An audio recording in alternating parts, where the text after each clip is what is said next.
हित आहे, तुमचं हित आहे, आमचं हित आहे, परिवाराचं हित आहे, लक्षात घ्या. आम्हाला त्याच्यामध्ये समाधान, सुख, समृद्धी, ऐश्वर्य सापडतं.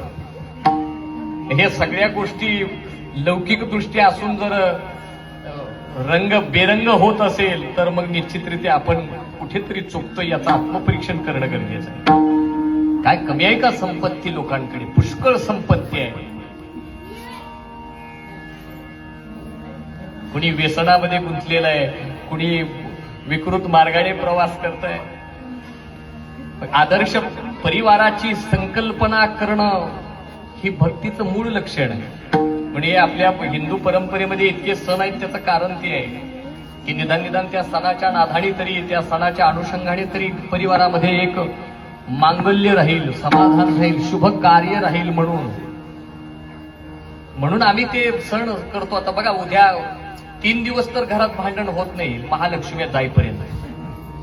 आणि जर व्हायला लागलं तर लोक म्हणजे गपकी कळतंय का नाही, देव आला घरी, म्हणजे 3 दिवस आला, पुन्हा